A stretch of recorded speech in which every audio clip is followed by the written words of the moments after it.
Remember the 90s? Back when hip-hop ruled the airwaves, baggy clothes were the height of fashion, and record labels were minting stars left and right. Let's say you, with a head full of dreams, built your own label, Bad Boy Records.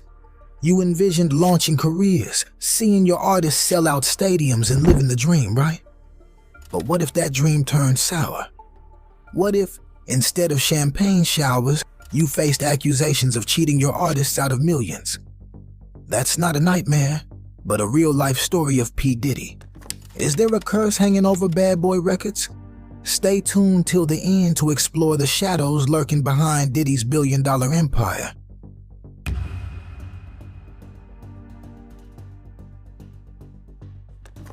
Sean Combs, Puff Daddy Diddy, emerged as a dynamic force in the music world.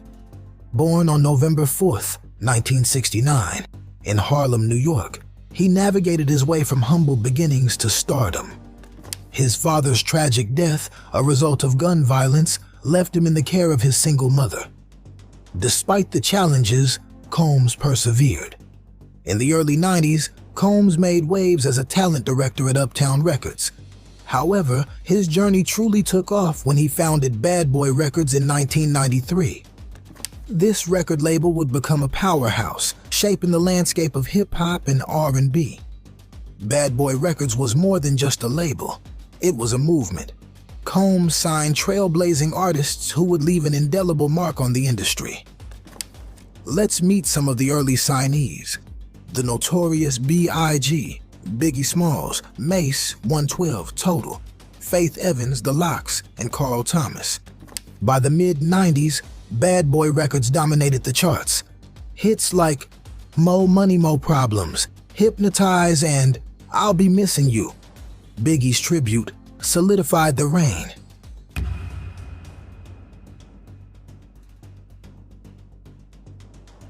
Do you remember B5 and their vanishing?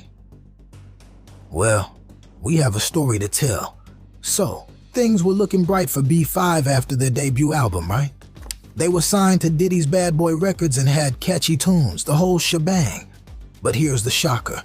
By their second album in 2007, B5 went from riding high to, well, practically vanishing. Now, things get messy. Years later, the group's youngest member, Brian Breeding, dropped a truth bomb. Apparently, they weren't seeing a dime from their music sales. Brian himself said, "Basically, we lived off concerts and merch, never saw a penny from the albums themselves." Yikes. You'd think someone would help, right? Lawyers, advisors, maybe even those dramatic legal shows on TV. Brian says they tried every one, but nobody wanted to touch it. So here he is, taking a stand. It's not a pity party, mind you, but a message to young artists. Brian's basically saying, learn from our mistakes. Own your work, understand your contracts, and make music for the love of it, not the money or the fancy label deal. There are plenty of artists out there crushing it without selling out. Preach, Brian. We need more artists following their own rhythm, not someone else's beat.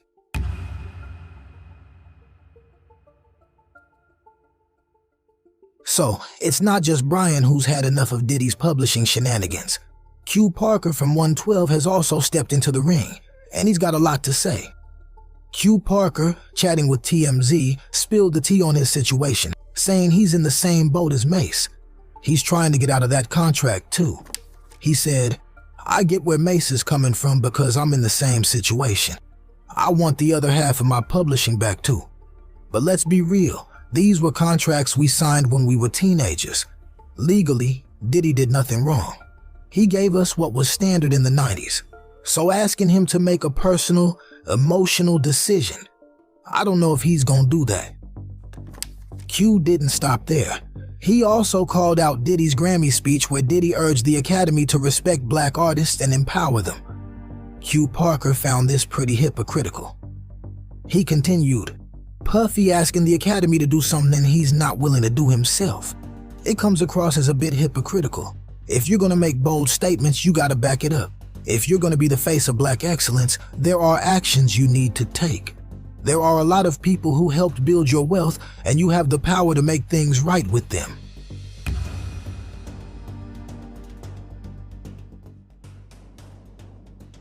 We all thought Mace and Diddy were on good terms, right? Well, it turns out that's not the case at all. On January 31st, Mace took to Instagram and went off on Diddy in a long, fiery post.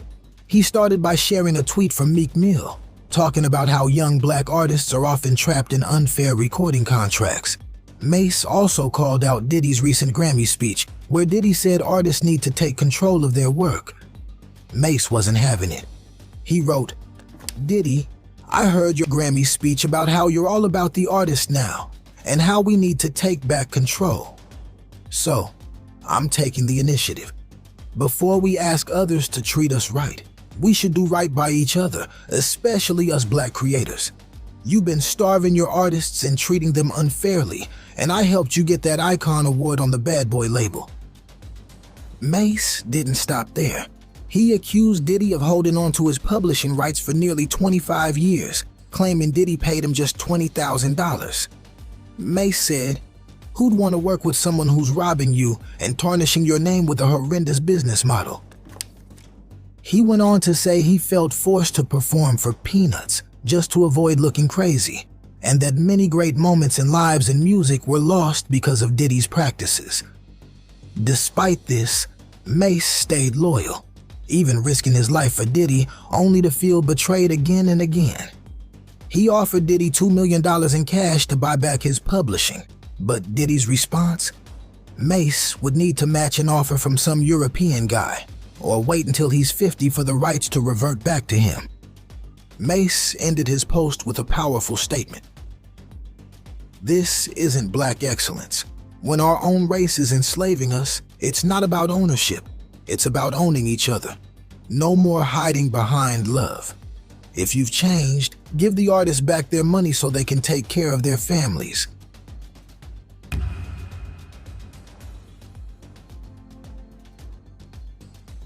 Now, stealing royalties isn't the only sin that P. Diddy has committed. He has severe allegations. Let's have a look at them. In the fall of last year, Cassie, a rising singer and once Diddy's flame, stepped into the spotlight with a civil lawsuit that sent shockwaves through the entertainment industry. The allegations she leveled against Diddy were dark and damning, revealing a twisted narrative of sexual abuse, coercion, and manipulation. A woman named Joy Dickerson Neal claimed that Combs drugged and sexually assaulted her when she was in college back in 1991. She alleged Combs filmed the rape, shared the video with others as a form of revenge porn. Dickerson Neal claimed this severely affected her mental health and resulted in her leaving. Their relationship began in 2005 when Cassie was a 19-year-old dreamer, and Diddy, a 37-year-old music mogul. Behind the glitz and glamour, however, lay a chilling reality. Diddy allegedly pulled the strings of Cassie's life, orchestrating her career moves and even rifling through her confidential medical files. Violence and drugs lurked in the shadows, casting a sinister pall over their connection. But here's the twist. The lawsuit quietly fizzled out, settling behind closed doors. Yet, the ripples from this legal battle reverberated far beyond the courtroom. Gossip columns dissected every detail, late-night talk shows speculated, and the public grappled with questions about power, consent, and accountability. As the waves crashed against the shores of media scrutiny, Cassie's lawsuit became more than a legal case. It became a cautionary tale, a mirror reflecting the complexities of fame, relationships, and the human condition.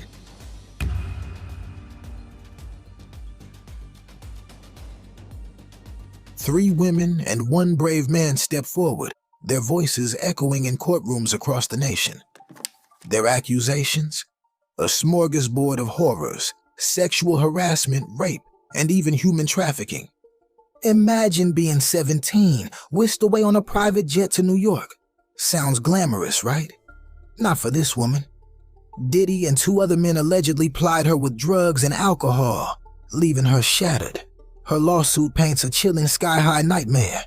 Music producer Rodney Jones Jr. steps into the spotlight.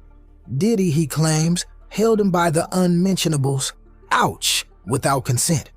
But that's not all. His role, forced recruitment, sex workers, sexual acts, all for Mr. Combs' pleasure. Shades of a twisted Bond villain, anyone? Diddy's parties, legendary. But behind the velvet ropes, a darker truth. Allegedly, he spiked drinks, especially those of young, unsuspecting women. The whispers. Guests became victims, innocents lost in a haze of substances and secrets.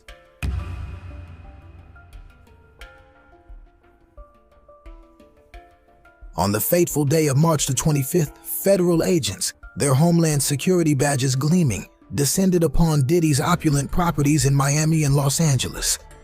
Their mission? To uncover the truth, to peel back the layers of secrecy that shrouded the mogul's life. The buzz in the air was palpable. Human trafficking allegations hung like a dark cloud over the scene. As the media feasted on the drama, the nation held its collective breath. Diddy, once an icon, now found himself at the center of a storm. In December 2023, he broke his silence.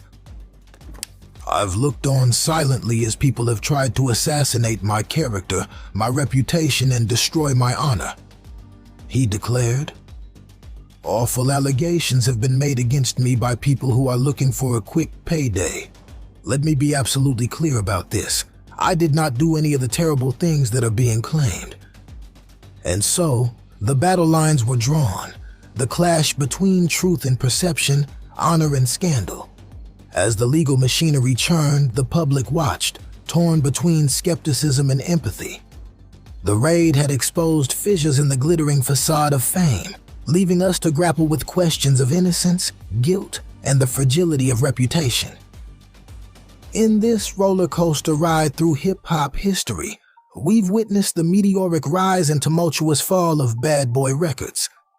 Diddy, the mastermind behind it all, defied conventions. His empire expanded beyond music, vodka, clothing lines, and more. But at what cost? Was it ambition or hubris that fueled his journey? Share your thoughts in the comments section. We are looking forward to a lot of likes and subscribers.